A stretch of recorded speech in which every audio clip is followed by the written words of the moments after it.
Hello and welcome back to another episode of The Single Spark. Now today, we are delving into the topic of what to do if he hasn't texted you back yet. And the reason that I'm quite excited myself to talk about this one is because I know that this one caused me so much stress in the dating experience. It was, do you, don't you, what's best? Someone would say leave it, someone would say not leave it. Like, how can you work this out? What do you do? How do I live true to what I think I should do? Is it the right thing? Now I feel like an idiot for texting. Oh my god, what a terrible idea. Now I'm waiting on a double text and I can't text anymore. Oh, and then there's some sort of perfect explanation as to why he hadn't replied anyway, and now I feel like an idiot, and so on. I remember that well. And it's one of those that we're going to delve into. When do you text? What are the pros and cons of messaging and trying to see what's going on versus leaving it? What's that going to look like for you? And what is it you have to work through in that regard? Now, I know this isn't just a problem for me, because the amount of people that talk to me about ghosting, and it can come out of the blue, like it's like left field. You're texting fine one day, and then bam, the next day they message to see how you are. So maybe you do the first text and you're like, I can cope with doing the first text because, well, I don't mind, we've been talking a little bit, I haven't had to do all the work. And then you just don't get a response for ages, or if at all. And it starts to trigger you, and my anxious girlies out there, my anxiously attached girlies will know exactly what I'm talking about when you start to really get worked up about it. And then maybe the first few hours didn't bother you at all, but it's the culmination, the build-up of all of that time that then exponentially, so it's definitely not linear, definitely not at a steady rate, it's almost like a flick of a switch, and now you're a different person, and you are catastrophizing, even though it definitely isn't going to be anything like that. And it freaks you out. And for anyone that's happening for, please know that you're not alone in that. This is definitely attachment style 101 kind of stuff from my reading and my own experiences. This is always what this podcast is about. It's from what I have read, what I understand it to be, and my experience lived of that kind of thing there of, I definitely have an anxious attachment style because I tend towards that closeness. Having that interaction with someone gives me that confidence, that security, that feeling. That's what it is. That's how it is. So anyone that's listening to this and is like, just leave it. Just leave it. It's fine. Chances are you probably don't have that anxious attachment. You're either secure in your interactions, or maybe you're avoidant. It could be either, depending on probably the difference between it's fine, they're busy, and it's I don't care anyway. The two very clear differences between that. They'll be all right on their own sort of thing. Now, this in particular is for the anxiously attached girlies, because most people that either have that security aren't worried. But even then, if someone is acting in a very avoidant nature themselves, i.e. they're not messaging you for some reason because that's what's coming up for them, then it might drag you into it. It might be that you're not really that anxiously attached most of the time, but this has brought an element out for you. Maybe it's brought up something that happened before with someone, maybe an experience that you've had in dating that you thought things were going really well, and then they just disappeared and you still have not heard from them to this day. Traumatic. It could be that that's being brought up. So whether you associate with those words or not, we're going to delve into this element. We're going to look at the debate of should I or shouldn't I. And I'm going to tell you now, there's no definitive answer. No definitive answer. Because in these scenarios, we have to act as we want to act and what we think is best at the time. And if you come to me and say, you told me to text and I shouldn't have done it, I feel bad for texting, that can't be my fault. This has to be your decision. It has to be based on certain things. But these are the kind of things that people will say to you, and this is where you have to consider what you want to do. So, for example, the tradition would be to leave it, because if he wanted to, he would. And I do believe that if they wanted to, they would. The people that have the easiest time in dating are the people that respond appropriately to people that are giving them the same level of energy. So it is disheartening when you think you've been having a good time and then for whatever reason, and we don't always get to know that reason, but for whatever reason, the messaging slows or even stops and just disappears. So coming back to that concept of if he wanted to, he would, is probably the most powerful thing. Because if you wanted to, you would, and you are. But what I want you to remember in those moments is when, and I hope you've had this experience, is when you're actually speaking to two people. And that's not because you're playing them off one another. It's merely because maybe you started talking to them both on a dating app and both of them so happen to have replied and you're getting along with them both. But when your phone lights up in those scenarios, or you feel a buzz on your wrist if it's connected to your Apple Watch, in those moments, usually you are hoping it's one of them out of the two. You're hoping to see one of those particular names pop up and not the other. And that's not because that other person isn't a nice person, you're not having a good time with them, but when you look at your watch or you see on your phone, you look and it's not the name that you wanted it to be the most, suddenly that energy to respond to the other person is not the same. And you may even look at it, put the phone back down because you wanted it to be the other person. So of course, you're going to follow that excitement. You're going to follow it. And you might put that one down. Whereas when that other person says their name comes up, doesn't matter if you're at work, talking to someone, friends, you might be doing that terrible thing where you're like, oh my God, I'm so into this right now and I'm going to reply. Now, I'm not saying all of those things are healthy per se or right. Sometimes the boring one is actually the best one for you. Another time to discuss that. But that energy to want to respond should be there. There should be some level of wanting to reply, wanting to get back to someone, even if you've had a busy day. Because that's what the crux of relationships is. Now, in dating, it's slightly more blurred because you don't know each other that well.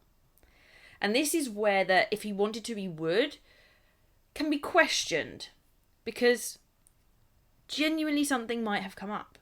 And for some people, messaging every day is not a thing. For me, it is. So if someone doesn't reply, and if I apply the rule if he wanted to, he would, and he doesn't choose to message once a day or interact once a day in some way, small or big, then for me, that's not going to be a good match because I am a talk to someone every day, sometimes multiple times a day, depending. That like when you're living a life together, I think that becomes more. When you're dating, it's once a day. It's like a section of the evening as opposed to throughout the day. If you're in the throughout the day stage, it's kind of dangerous because they're filling all of your time. Whereas time should really be reserved to like a nice chunk in the evening where you can really pay attention.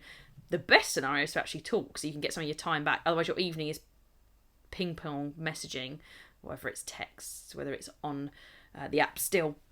And it takes like 4 times as long to text and you'll possibly even think about what to say as opposed to just saying it out loud. But like voice call is scary when you haven't actually necessarily met much, etc. But that's what we default to, this idea that if he wanted to, he would. He should text you first. It goes back to all of that. The masculine energy is with him and the feminine energy is with you. Now, this is really interesting from my perspective because if I had to put my energy anywhere, it's not in the masculine.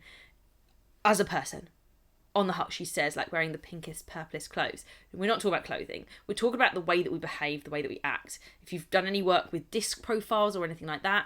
So I am red, yellow. I'm DI. They're the colours I associate with those, and I've seen some other versions before, but no, come on. The D is red, please. And in that kind of personality style, I naturally fall into organisation, sorting things out, level of control, getting stuff done, making quick decisions. And that we have associated with being very masculine tending in that sense. You don't actually get a lot of females falling towards that kind of end of things because most women sit in this doing as you're told, following what everyone's doing, keeping the peace. So in my scenario, if he wanted to, he would, is a difficult one to take.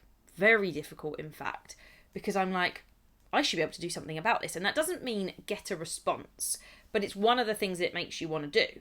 So the alternative, the direct alternative to leaving it, is to send a message. Now, depending on your relationship so far and how it is, like, is it first date, is it third date? I'm very, because of the type that I am, I'm like very cut and dry.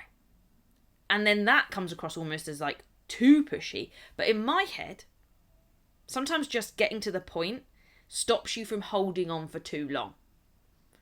So you might give it a day and then you don't get a response and leave it another day. And the kind of thing that I would think to message would be, hey, I didn't hear from you yesterday. Hope you're doing well. How was your day? So that's giving them some space, giving them some time. It's addressed that I haven't heard from them. So it's referencing my expectation, but it is just continuing the conversation on. It's not like you didn't text me or anything accusatory or punitive or anything like that. It's merely acknowledging that. Now, they've then got the choice to respond and just respond and go, so sorry, had a really busy day. How are you doing? And the conversation flows possibly well, possibly not. See how it goes. They can respond, but with a negative, didn't know how to speak to you every day. Ooh, okay. We're only dating. Okay, cool. Great, though, that you've told me, because that's the way that you see it. That's brilliant. That's brought that out of you. And now I know that we're probably not well matched anyway because of that difference in texting expectation, contact expectation. And anyone listening to this could be like, why have you got to talk to someone every day? You and me are different people. So I'm sat there going, why are you not talking every day? Because they're my preferences. And this is where, as a coach, I won't tell you what is right or not right for those kind of elements of your relationship, your choice of who you're with, how you live your day in, day out. But this is what I'm observing in the other people that I'm interacting with based on what I'm putting out as an expectation of, quite naturally, what I would like to happen, what I'd like to be happening. And obviously the person that fits best is the person that naturally does that anyway, that fits in, rather than you having to bring up, oh, well, I'm actually someone that really likes to talk every day. How does that sound for you? When they've naturally shown you that that's not for them. That might be a one-off. And actually they're like, oh my God, yeah, I was completely wiped out. I meant to call and I didn't, and I'm so sorry. And then from that point on, the conversation continues and it goes on daily, just like it was before, and it genuinely was a blip. The issue comes when you've done that, you've reconnected, you've had a chat, and then the next day occurs and there's no message again. So then it becomes, you leave it for another day because you don't want to be the person to message, you want to give them the space, but now you're out of sync with what you would be naturally doing. Because my nature is to speak to that person on a daily. Doesn't have to be the longest catch up. I speak to some of my friends daily. It actually peaks and troughs depending. But I speak to at least one of my friends daily. And when you're dealing with, in my eyes, an intimate relationship, that is gonna be daily. That's how I see it. So when you start to notice that your communication style does not match theirs, that's when you either need to communicate that it's not working. And so when you do message, you go, look, I'm looking for someone that I speak to most of the time. It doesn't look like that's the case for you, which is totally fine. So I'm going to call it quits here. It's been great to speak to you. I really wish you all the best, and off you go. And to me, that's a really nice diplomatic way of dealing with it. And they go, yeah, you know what, actually texting every day was a bit too much for me anyway. I'm glad you said it because I was finding it really difficult to work out what to say. Like, that's a very emotionally mature person. You're also got to be prepared for someone, well, I didn't realise I had to text you every day, like, and getting the shirtiness, because some people haven't got that emotional detachment, the ability to see that this is two people trying to find compatibility, not to go, you're right, I'm right, you're wrong, etc. It's to find, do we work together? Now, the other one is that you don't even feel, based on maybe the repeating behaviour, the flakiness, you just don't reply at all. And I actually find this sometimes even more powerful. So when you get to a point that you don't get triggered so much to feel that you need to text to say what's going on, I mean, that's a terrible response anyway, because it's just going to cause an argument. But not because of the, if he wanted to, he would, but just, I'm not in this enough to care. If you get to that stage, like we've made it to level 4, do you know what I mean? 4 out of 4. We've made it, if you go, they haven't texted me, I'm not going to bother to text because I'm looking for someone that I want to text me naturally. They haven't messaged, they haven't said a thing. I'm just going to leave it. I'm going to match that same energy. Now, you have to be in a place where you can do that. You have to be in a genuine place where you can detach from that, or you're working on it. And that's the difference between being wound up in your anxious attachment style, which is because you get so wound up about why aren't they texting? I can see they're coming online, they're ignoring my message, they're not replying to me, so I have to message. And then when you message, it makes it worse because they still don't reply. If they're in that mode, if they're in that particular thing, whether it is because they're seeing someone else and they've got multiple conversations going on, or just because they are genuinely busy, like they're still not replying to you for whatever reason. I've made this error. I have just remembered an experience though of someone, and I think I've spoken about it before on this podcast, where I did address it and they had been very ill. But actually, no, I was right to have addressed it. I can feel it coming back to me. Right to have addressed it and called it out. They wriggled out of it through maybe a set of events that did or didn't occur. I don't know. I can believe them if I want to, and I have no reason not to. But then, at a future follow-up, a repeated occurrence happened, i.e. had arranged to do some sort of call and just didn't. And that was, at that point, I was like, in the second era of my phase of, I'm not dealing with this. I'm not even talking about it. I'm not interested if you're not interested. If you're not showing up, I'm done. So being able to move to that, to me, gave me the most power. In that case, I never heard from that person again. That person that's just come back to me, and I did exactly the same thing on the time where it just didn't occur. Didn't hear from them again. Fine. I wonder what that person's up to now. They've only just come back into my mind. This would have been over 2 years ago now that I think I'll have even thought about this person. But another one actually did get back in touch. Can you believe it? Can you believe it? Got back in touch with me. And I remember when the message came through, and I think it was multiple messages, I thought, I'm not ready to reinvest in this now. Like, it was weeks, it might have been months. It was something like 3 months, 2 to 3 months, maybe 8 weeks, 10 weeks, 12 weeks, something like that. I remember looking at those messages thinking, am I even going to reply to this? And I think I did reply once or twice, and I just didn't make conversation. Like, I didn't want to ignore someone because I felt that it was right to. So I did. I said something back. Oh, sorry to hear that. How's it all going? I don't even know if I asked a question or not. I know I didn't make much conversation at all. And then they tried to make conversation with me and I didn't reply. The energy had gone. In theory, I am, in that scenario, the ghoster, as it were. I didn't get back to them. I never gave them an explanation. I didn't feel I needed to. They just disappeared for weeks. With no communication in between that. And they'd said some stuff had been going on. I won't go into the detail of that. But you could say, there would have been time to message. Even just look, this has happened. I'm not going to be in touch for a while. Okay. And that's the communication I'm looking for. And I thought, I'm just going to match that energy. I'm going to leave it there. I could have said, look, it got left too long. I'm going to leave it here if I'd wanted to leave it. But I was just in a point where I don't have the energy for this now. I'm okay. And you might listen to those and think, you should have replied then. You shouldn't have replied in the first place. You could have at least said to him, hey, I don't think what you've done is right. I just didn't feel like the energy was worth it. All of that kind of conversation, i.e. difficult conversations, takes a lot of work. And we only went on one date. Do you know what I mean? It's not that deep. As I would imagine many people say, it's not that deep. Do I think I've worsened the dating scenario? Up until that point, I was great at communicating. And is it right? Is it wrong? I feel like I did what I had the capacity to do at the time, gave the energy back that I had received. If they'd said, if they'd double messaged me, I'd have probably actually answered and said, look, I appreciate you reaching back out. It's just a bit of time has passed for me now. And without that communication in between, it just didn't meet what I would have kind of been expecting in that scenario. So I think it's best we leave it here. But they never did either. So that kind of nonchalant, whatever kind of attitude felt like it was there mutually. I'm assuming, I'm interpreting, but that's how I see it. So, what to do when you don't get a reply? Do you want to be getting yourself wound up and stressed even after you've sent that second message? Does sending a second message to follow up feel like having to tell a guy to buy you flowers? Do you know what I mean? Like, this is what I want for my birthday. Like, I don't want to have to tell someone what I want for my birthday. I want them to know what I want for my birthday.